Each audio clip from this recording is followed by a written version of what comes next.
তারাপীঠ তারা মায়ের কাছে পুজো দেওয়ার পরে এই পুকুরের পাড়ে আসে সবাই ধূপ মোমবাতি প্রদীপ জ্বালিয়ে শেষ প্রণামটা করতে। আরে এ কি, একটা কুকুর শুয়ে আছে না বেদির ওপরে? হ্যাঁ, ঠিক ঠিক ঠিক, 3টে বেদি আছে, তার মধ্যে একটাতে কুকুর শুয়ে আছে। শীতকাল কোথায় আর যাবে, এখানেই একটু গরম পেয়েছে বলে আশ্রয় নিয়েছে। কুকুরের জীবন কি অবহেলার। কিন্তু এটা কুকুর বলে, পাঁঠা হলে সকাল সকাল মানুষ স্নান করিয়ে পুজো করে বলি দিয়ে দিত। এই পাঁঠাগুলোর অবস্থা দেখো, পুজো দেওয়ার লাইন ওপরে, নিচে এরা ভয় মরছে কখন বলি হয়ে যাবে। এই তো ওপরে পুজোর লাইন, তার নিচে পাঁঠাগুলো ভয় মরছে, আর এই দিকটায় বলি হয়। ব্যাপারটা সবাই হালকা চোখে দেখলেও একটা শিক্ষামূলক ব্যাপার রয়েছে।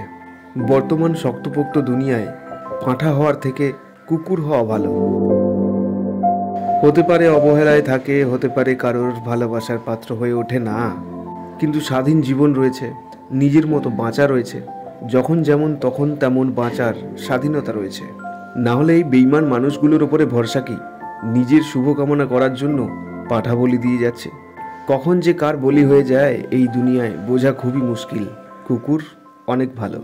মানুষের বুদ্ধি কবে খুলবে, কবে মানুষ এইসব জিনিস বুঝবে যে জীবে প্রেম করে যেই জন সেই জন সেবিছে ঈশ্বর। এই কথা ভুলে জীব হত্যা করে মানুষ ঈশ্বরের সেবা করার চেষ্টা করছে। মানুষ বোকা নাকি ঈশ্বর বোকা কে জানে।